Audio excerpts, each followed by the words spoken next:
Quadratic equation की word problems में single variable को यूज करना है, और अगर आप सेकंड वेरिएबल यूज भी करते हो तो उसको जब आप हटाओगे ना तो ये क्वाड्रेटिक इक्वेशन बनेगी।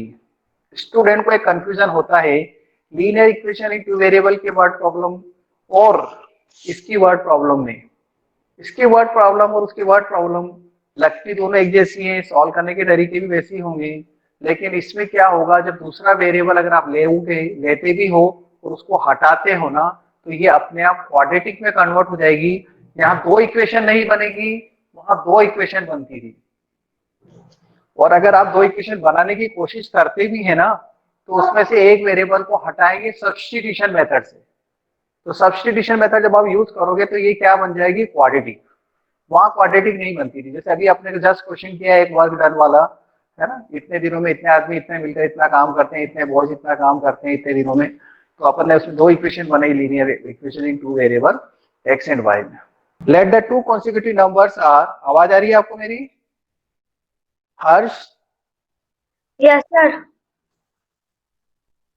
यस सर, आ रही है। हाँ दिख रहा है आ बोर्ड रही है पर सर। अभी? हाँ सर, दिख रहा है। ओके, तो दो नंबर हमको लेना है, two consecutive numbers are. Consecutive का मतलब होता है एक के बाद एक, जैसे 5 के बाद 6, 7 के बाद 8, 10 के बाद 11, 9 के बाद 10, 20 के बाद 21। तो x के बाद x प्लस वन, मतलब 20 के बाद 21 आ रहा था, 20 प्लस वन, तो x है तो x plus one. Two numbers consecutive numbers are x and x plus one. Two consecutive numbers का स्क्वायर कितना है, स्क्वायर का सम, ये स्क्वायर का सम देखो इक्वल टू 85।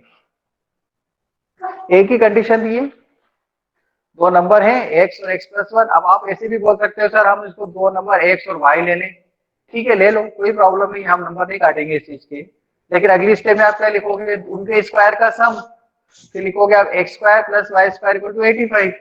अब y का क्या करोगे, y के लिए आप बोलोगे सर y x से एक ज्यादा है, तो y इक्वल टू क्या लिखोगे, x प्लस वन। तो मैंने सीधे लिख दिया, y नहीं लिखना, बस y equal to x plus one लिखोगे तो यही स्टेप आएगी ना।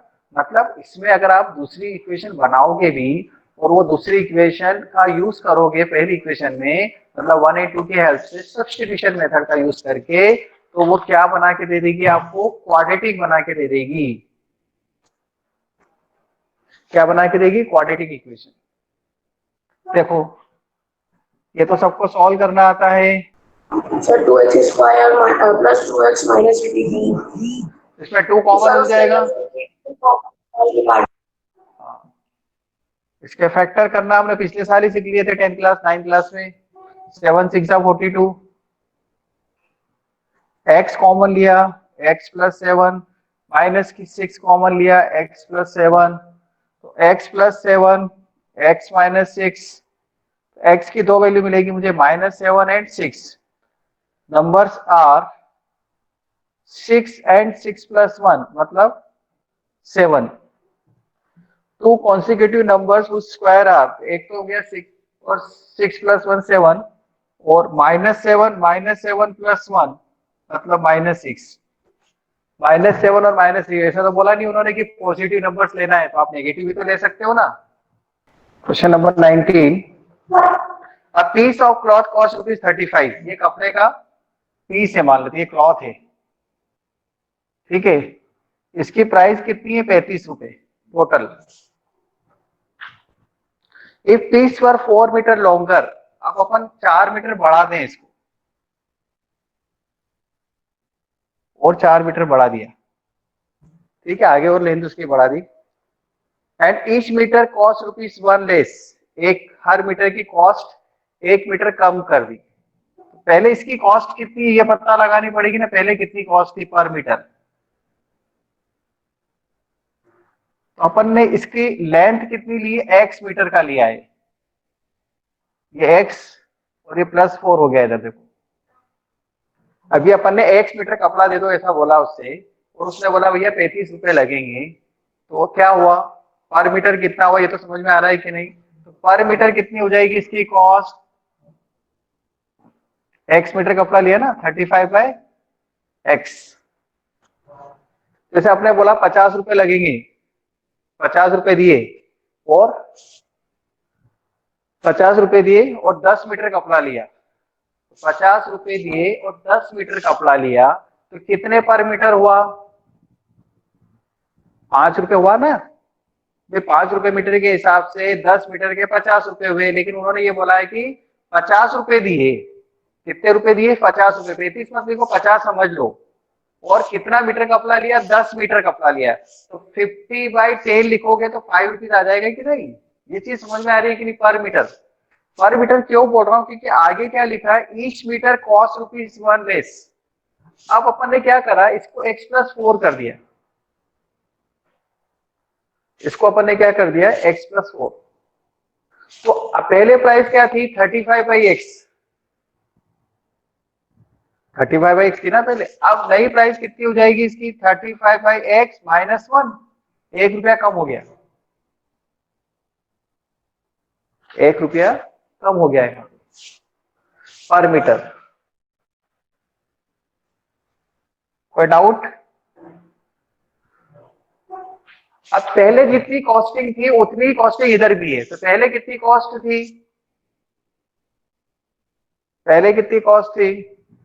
x+4 के कितने रुपए लग रहे हैं? इतने रुपए लग रहे हैं। मतलब x+4 के इतने रुपए लग रहे हैं, और ये मिलकर कितने हो जाएंगे? 35 अकॉर्डिंग टू द क्वेश्चन। ये तरीका सही है, ऐसे ही करो, इससे क्वाड्रेटिक इक्वेशन बनेगी। अरे जैसे इसमें देखो ना, 35 का इसमें मल्टीप्लाई कर दो, एक्स का, सॉरी, इसका एक्स का मल्टीप्लाई करोगे तो क्या आ जाएगा? 35 आ जाएगा कि नहीं? इसका इसमें मल्टीप्लाई x इंटू 35/x, तो 35 आ गया। तो इसकी प्राइस आ गई 35 रुपए। इसकी प्राइस कितनी आएगी? किसका मल्टीप्लाई करूंगा मैं? टोटल लेंथ x+4 में किसका मल्टीप्लाई करूंगा? उसकी कॉस्ट का, 35/x-1। इसको सॉल्व करो, आंसर आएगा। आ रहा है इससे आंसर? अरे आवाज आ रही है कि नहीं अभी? Yes, sir. Deepanshu, Yes, sir. सक्षम, सांप सूंघ गया है क्या? आज कोई बोल ही नहीं रहा है, कुछ चुपचाप सुनाई दे रहा भी है कि नहीं? समझ में नहीं आया सर? ये बोलो, वो फिगर बनाओ, उससे सर, आ समझ गया। में आएगा। हाँ, अकॉर्डिंग टू द क्वेश्चन ये जो लिखा है, ये समझ में आई बात? Yes, sir, आ गई। Yes, sir. Length, length into per metre, ऐसे length into cost per metre equal to total cost. यही तो होगी ना? 1 मीटर के 5 रुपए, 10 मीटर के नहीं पता, किसी को नहीं पता। 50. क्यों? 50। 1 मीटर के मतलब 10 क्या हो गया? 10 में 10 मीटर, 1 मीटर के 5 रुपए, तो 10 के कितना हुआ? टोटल 5 हो गया ना? तो यही तो है, x+4 मीटर हो गया टोटल, और ये कॉस्ट 1 मीटर की मल्टीप्लाई किया तो 35 रुपए रहते। रिमेन सेम लिख रखा है ना उसने। अब तो आना ये समझ में यार, वो भी लिख लो।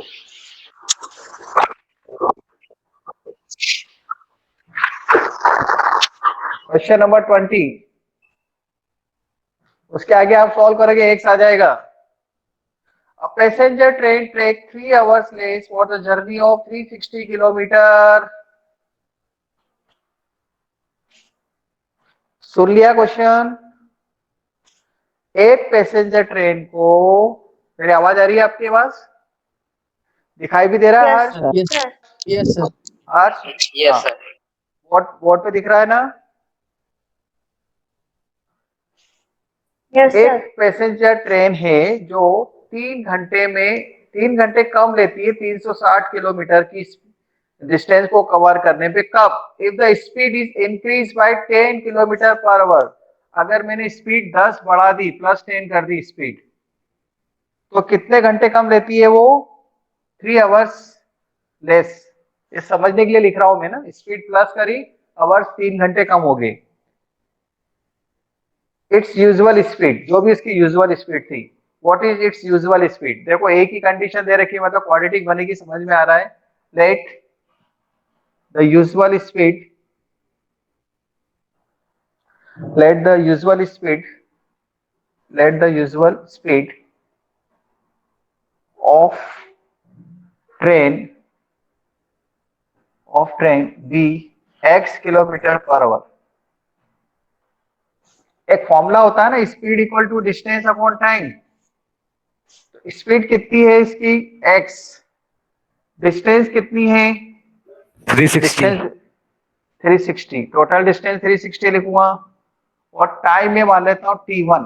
मुझे नहीं पता टाइम कितना है, पहली जो ओरिजिनल स्पीड से चल रही है, मान लो वो 60 की स्पीड से चल रही है तो उसको टाइम कितना लगेगा वो मैंने t1 मान लिया। स्पीड पता है और डिस्टेंस पता है तो 360 अपॉन x टाइम आ जाएगा कि नहीं। यहां से देखो ये टाइम कितना आ गया 360 अपॉन x, ये ओरिजिनल टाइम है, ओरिजिनल स्पीड से जब चल रही है, यूजुअल स्पीड से जब चल रही है।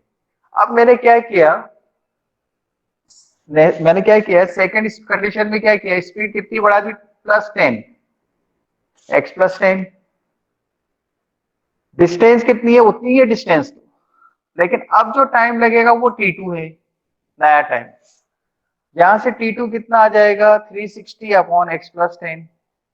अब इन दोनों में रिश्तेदारी समझनी है बस आपको, दोनों टाइम तो निकाल लिए मैंने, पहले वाला टाइम ये है, दूसरे वाला टाइम ये है, इसमें कोई डाउट। अब करना क्या है, उन्होंने बोला कि दूसरे वाले टाइम में 3 घंटे कम लग रहे हैं, मतलब अगर ये 13 घंटे हैं तो ये कितने हैं बताओ। सर 10। 10 घंटे। अगर ये 15 घंटे हैं तो ये कितने घंटे हैं। 12। 12। अगर ये 20 घंटे हैं तो ये कितने घंटे हैं। 17। 17। अब क्या कर क्या रहे हो आप, इसमें से 3 माइनस करके ये लिख रहे हो, यही कर रहे हो ना। Yes sir. तो मैं ऐसा लिख लूं क्या, t1 में से 3 माइनस करूंगा तो t2 आएगा। अब ये चीज समझ में नहीं आ रही है, वो तो आ रही है सर, हाँ ये 13 है ना तो ये 10 है, क्योंकि 13 में से 13 में से 3 माइनस करेंगे तो 10 आएगा। अरे 13 थोड़ी है, वो तो पर समझने के लिए बोल रहे हैं, 13 की जगह t1, उसमें से 3 माइनस करेंगे तो ये आएगा t2। अब देखो t1 कौन, तरुण 360 अपॉन x, t2 को इधर ले आओ, t2 कौन 360 अपॉन x +10, और ये 3 को उधर ले जाओ। कोई डाउट, अरे कोई डाउट है यहां तक। No sir.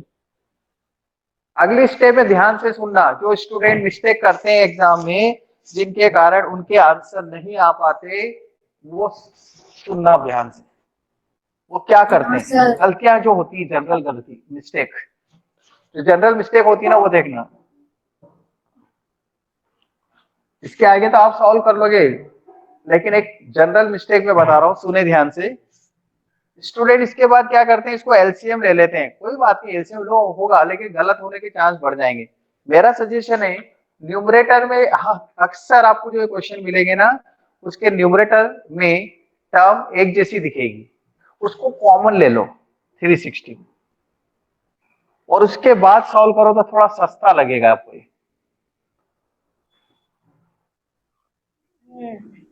x +10 minus x +10 equal to 3। तो डाउट इसमें, इससे क्या हो जाएगा, x से x कट जाएगा या 3600 हो जाएगा, एक और 0 10 का मल्टीप्लाई करने पर, और उधर 3 और इसका क्रॉस मल्टीप्लाई करेंगे तो x² + 10x, 3 से इसको कट कर देंगे, x² + 10x minus 1200 equal to 0। इसके बाद आप x फाइंड करेंगे, ये आपको ट्राई करना है।